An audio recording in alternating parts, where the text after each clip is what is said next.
Nous avons parfois attendu des heures, en vain. De rendez-vous manqués en fausses promesses d'interview, il nous a fallu plusieurs semaines pour établir des contacts, pour comprendre les codes, le langage des Anonymous. Anonymous n'est pas une organisation, une partie ou même un mouvement. Anonymous n'a pas de leader, pas de gourou, pas des idéologues. Même si nos armes sont plus faibles que les leurs, nous sommes beaucoup plus nombreux.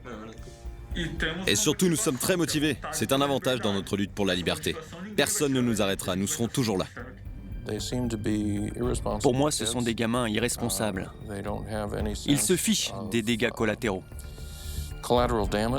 Les pouvoirs n'arriveront pas à vaincre Anonymous. La force d'Anonymous, c'est d'être suffisamment varié, mouvant, élastique, pour rester sur le champ de bataille quoi qu'il arrive. On peut très bien imaginer un groupe terroriste qui se servirait du nom d'Anonymous pour initier une action. Nous nous battons pour nos libertés. Nous sommes anonymes. Nous sommes légion. Nous ne pardonnons pas.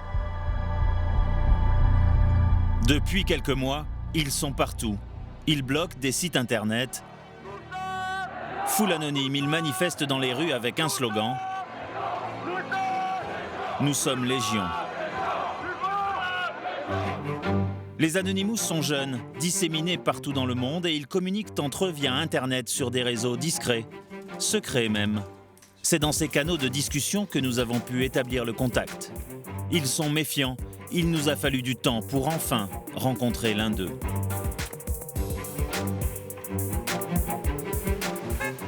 Après plusieurs mails, un premier rendez-vous nous est donné à Lille, dans un bar qui dispose d'une connexion Internet. Ce jeune homme affirme être au cœur du réseau Anonymous. Personne ne se connaît, on se connaît via Internet interposé. On partage des convictions, on ne partage pas notre vie. Il se dit informaticien et développerait des logiciels. Il va nous expliquer comment bloquer un site Internet. C'est la spécialité des Anonymous, les attaques dites de déni de service. Très simples à mettre en œuvre, il suffit de télécharger un petit logiciel. Son nom, Loïc. Après, c'est un jeu d'enfant. Le principe est simple, c'est comme un sitting. C'est de multiplier les connexions sur un même site, mais de manière instantanée. On a 10 000 connexions qui se font en moins d'une seconde. Le serveur ne peut pas répondre, donc le site, c'est blackout total, il est HS. On n'aura plus de possibilité de s'y connecter. Mais par contre, là, avec Loïc, chaque utilisateur envoie ainsi plusieurs centaines de messages sur le site ciblé. S'il y a plusieurs dizaines d'utilisateurs, le site sature et se bloque. Il suffit de taper le site web. Voilà. Un gros bouton vert, c'est très simple pour l'utilisateur, elle a qu'à cliquer dessus pour lancer l'attaque. Et donc là, qu'est-ce qui se passe? Là, il se passe des millions de connexions qui vont se faire dans un laps de temps de 10 à 20 minutes, ça dépend des connexions. Et en multipliant ce nombre d'utilisateurs de ce logiciel, on peut faire tomber un site web. On a eu les sites des Majors, de Sony, tous les Majors se sont passés. Pas une semaine sans que les Anonymous ne bloquent des sites internet. Sites gouvernementaux ou commerciaux, nous avons essayé de contacter les entreprises victimes de ces attaques. Personne n'a voulu répondre sur les Anonymous ou sur les dégâts occasionnés. On ne souhaite pas s'exprimer sur ces trucs d'il y a quelques mois. En tout cas, notre directeur informatique ne voulait pas. Ah oui, parce que la plupart des gens qui me disent non, ils me disent non parce que pas par superstition. Par quoi? Par peur peut-être aussi qu'Anonymous, ça les énerve d'autant plus.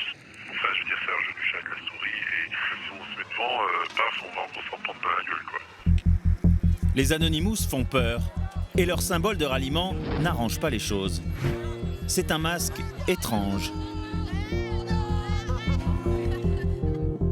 C'est le visage de Guy Fawkes, un catholique anglais opposé aux protestants, exécuté en 1606 pour avoir tenté de faire exploser le Parlement. Une histoire qui inspire le film V pour Vendetta, un héros anonyme qui se bat contre un gouvernement injuste et sanguinaire. Et c'est bien ce symbole que les Anonymous ont voulu s'approprier. Mais quels sont les combats dont ils se réclament aujourd'hui? Pour le savoir, il faut remonter un peu le cours de l'histoire d'Internet. Nous sommes au cœur de Paris, Dans ce bâtiment ultra sécurisé se cache un data center. Sur 5 étages, 6000 mètres carrés de serveurs informatiques. Ici, on stocke toutes les données de grandes entreprises françaises comme des banques ou des grands magasins. Benjamin Bayard est un des précurseurs français de l'Internet. Tout ce que vous voyez, ce sont plein d'opérateurs différents. Un data center comme ça, c'est l'alimentation d'une ville moyenne. Cet expert en télécommunications nous rappelle comment est né le réseau mondial. Ils sont venus très très tard.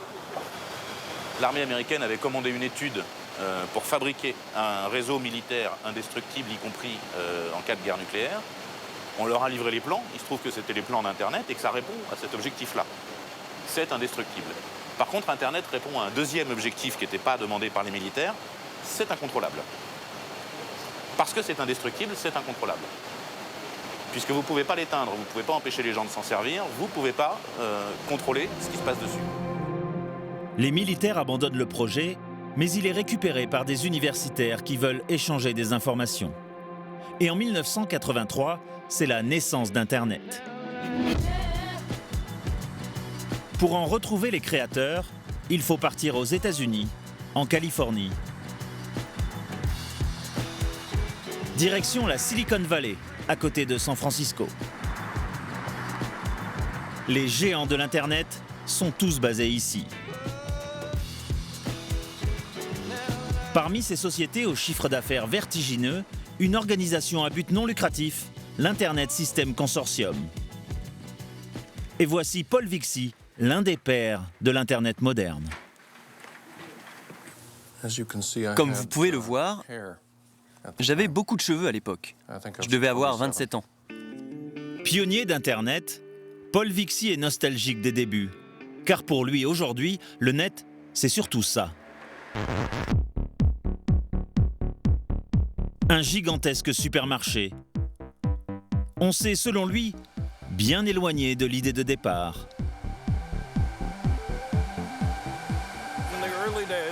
Au début, le réseau servait surtout aux chercheurs universitaires.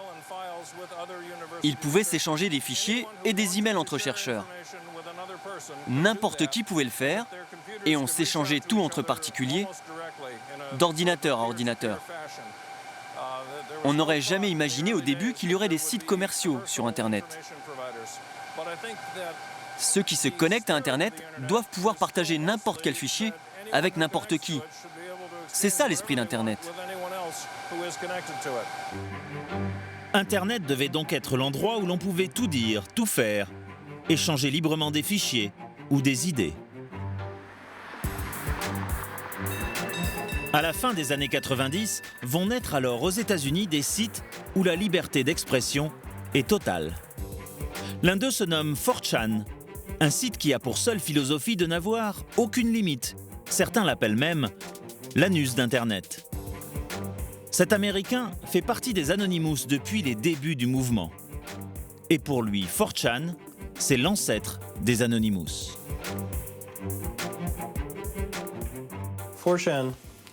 4chan est un forum où les tout premiers membres d'Anonymous se rencontraient, avant même que ne soit créé Anonymous, même avant que les pans entiers d'Internet ne soient construits. C'est la version la plus libre du réseau. À l'époque, c'était un peu comme le Far West. Il n'y avait pas de règlement. Le fondement, c'est qu'Internet doit être complètement libre. Vous devriez pouvoir écrire ce que vous voulez, même si c'est diffamatoire, même si c'est raciste, même si c'est sexiste, même si c'est quelque chose que la plupart des gens trouvent inacceptable. Sur 4chan, personne n'a d'identité. L'anonymat permet de tout faire et surtout de tout dire. Et pour chaque intervenant, le site génère la même signature, Anonymous. Le mouvement est né là, dans cet espace où tout est permis.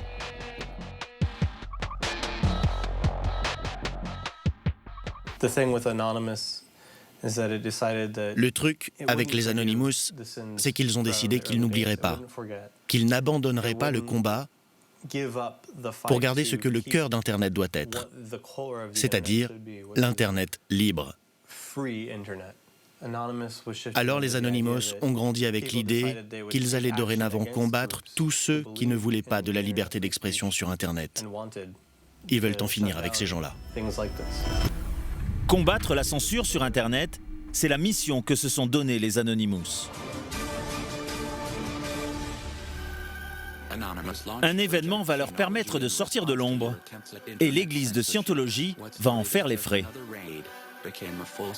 En 2008, une vidéo de Tom Cruise apparaît sur le web. Dans cette interview de près de 10 minutes, il fait l'apologie de l'église de Scientologie et raconte comment elle a changé sa vie.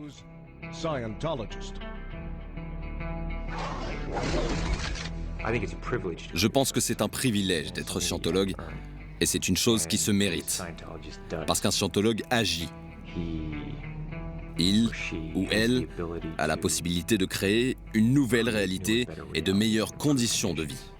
À l'époque, la Scientologie aurait voulu faire retirer l'interview d'Internet.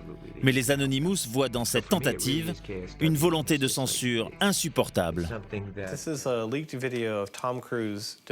C'est une vidéo qui a fuité et dans laquelle Tom Cruise décrit les philosophies et les concepts internes de l'église de Scientologie. Ce qui s'est passé, c'est que la sécurité de l'église de Scientologie, réalisant que cette vidéo avait été rendue publique, a essayé de la retirer d'Internet, de la faire disparaître.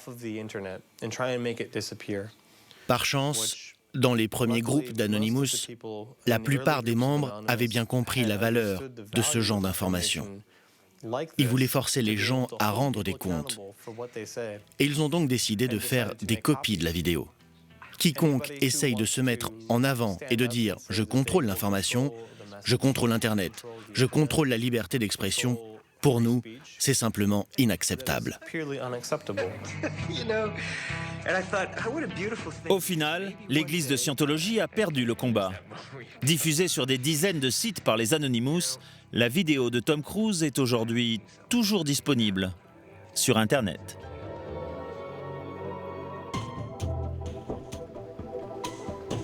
Mais au siège français de l'église de Scientologie, on minimise l'histoire.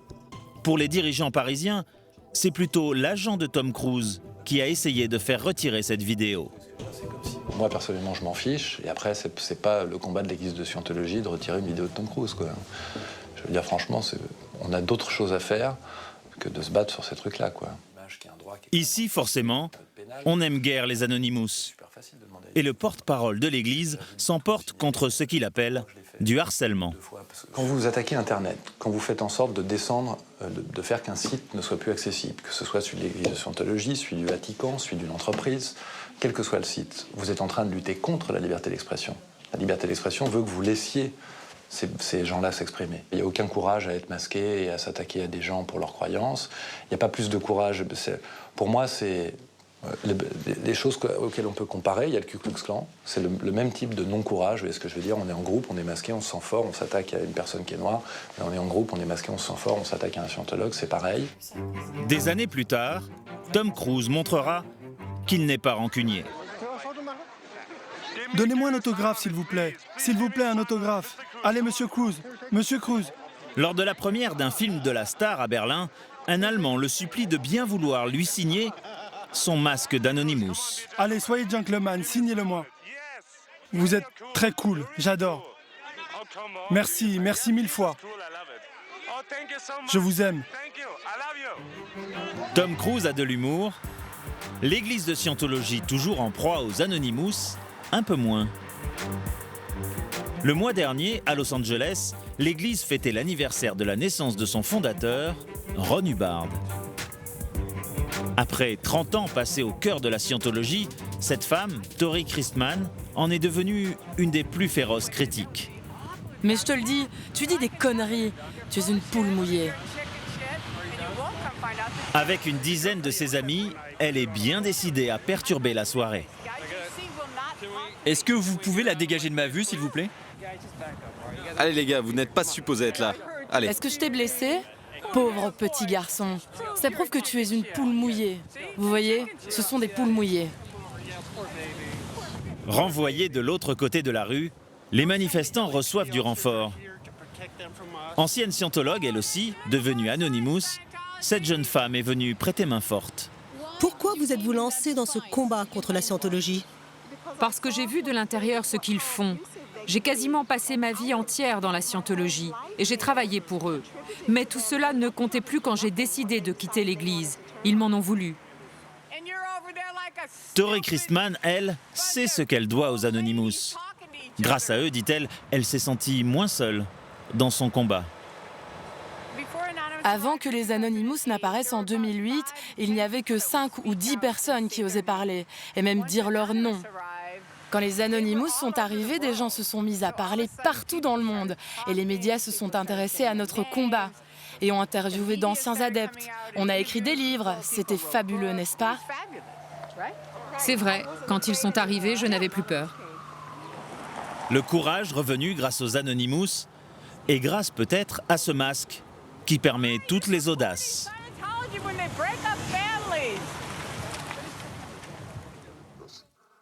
Cet homme est un ancien Anonymous. Il accepte de parler de ses camarades, mais masqué, toujours. Car selon lui, c'est de là que vient la force du mouvement. Pour les adversaires d'Anonymous, l'anonymat, c'est une manière de se protéger. C'est vrai. Mais au-delà de ça, le fait de se créer une fausse identité vous donne une liberté de parole totale. Et cette expérience-là de la liberté de parole totale, dans un monde qui est très censuré, est une expérience très forte. Et ça fait de l'anonymat pas seulement un moyen de protection, mais aussi un moyen de s'exprimer autrement, de ne plus avoir peur de la manière dont on va être jugé par ce qu'on a dit, telle ou telle chose. Ça donne du courage et ça donne de la liberté. Fort de ses premiers succès, les Anonymous vont alors se lancer dans d'autres combats.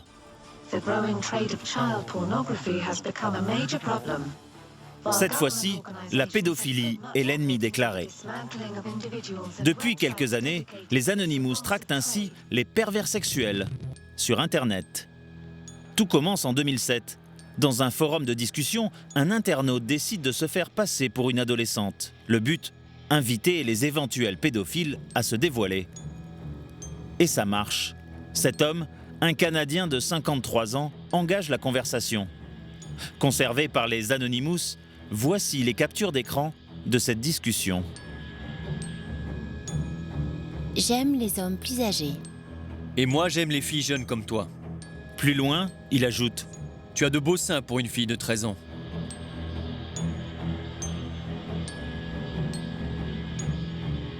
Je te montrerai bien mon sexe, mais mon fils vient de rentrer de l'école. Je dois aller à l'église. Plus tard, il n'hésitera pas à s'exhiber devant celle qu'il croit être une écolière de 13 ans. Les Anonymous vont être impitoyables. Il le dénonce à sa paroisse et à la police de Toronto. Quelques jours plus tard, il est arrêté et passera quelques années en prison. Depuis cette première victoire, il y a 5 ans, les Anonymous n'ont cessé de se battre contre ces pervers sur Internet. Mais pour rencontrer ceux qui mènent la lutte aujourd'hui contre la pédophilie, il faut aller au Brésil. Ici, il y a plus d'utilisateurs d'Internet que d'habitants en France. Mais le Brésil bat d'autres records. En quelques années, le pays est devenu une des destinations préférées des touristes sexuels. L'UNICEF estime ainsi à 250 000 le nombre d'enfants brésiliens livrés à la prostitution. La pédophilie, cible numéro 1 des Anonymous brésiliens. Et ici, comme partout ailleurs, les Anonymous sont prudents. Satyagraha est un pirate informatique. Il accepte de nous rencontrer, mais par Internet. Il veut nous raconter l'opération Darknet en novembre dernier. Bilan, une 40aine de sites de pornographie infantile fermés. Parmi eux, Lolita City, où les pédophiles du monde entier s'échangeaient photos ou vidéos. Voici une des pages du site que nous avons préféré occulter. Les images, bien sûr, mais aussi les discussions entre pédophiles sont indiffusables. Suite à cette attaque, contre ces 40 sites, les adresses informatiques des pédophiles ont été rassemblées. Je vous envoie la carte que nous avons faite. Nous avons placé sur cette carte leur lieu de résidence. Il y en a partout dans le monde et quelques-uns au Brésil. et on a donné toutes ces informations aux polices locales et à Interpol. Mais tout cela n'a pour la police aucune valeur juridique. La manière d'obtenir ces informations est juridiquement illégale. Donc ces preuves ne peuvent pas être acceptées par la justice. Ce n'est pas frustrant pour vous? C'est un problème, c'est sûr. Si le système était mieux fait et acceptait ce que font les Anonymous, ça serait beaucoup plus utile. Mais sans nous, ça serait bien pire. On devrait faire beaucoup plus d'opérations de cette nature pour tenter de faire disparaître ce fléau. Surtout au Brésil. On fait notre possible. Pour les Anonymous brésiliens, l'essentiel est là, avoir mis hors d'état de nuire des dizaines de sites pédophiles. À Brasilia, d'autres traquent également les pédophiles. Ce sont les policiers fédéraux du commissaire Julio César. Ils interpellent une centaine de pervers par an.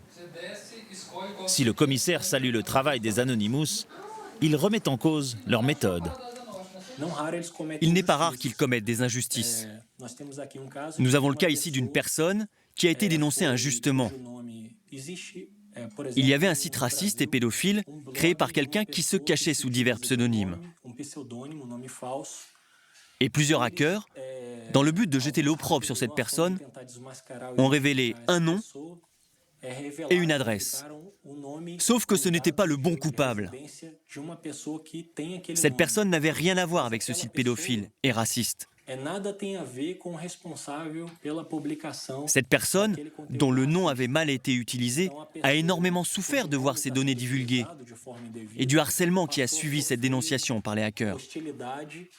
Car elle n'avait vraiment rien à voir avec ce site pédophile. Pourtant, elle a été la victime dans cette histoire.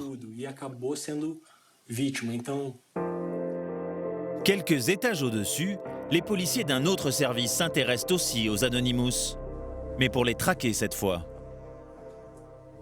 Voici l'unité de répression des crimes cybernétiques. Les hommes du commissaire Sobral pourchassent les criminels sur le net, comme les fraudeurs à la carte bancaire. Ils les suivent à la trace informatique et ils utilisent la même méthode pour surveiller les Anonymous. On veut démontrer qu'il est possible de les identifier. Personne n'est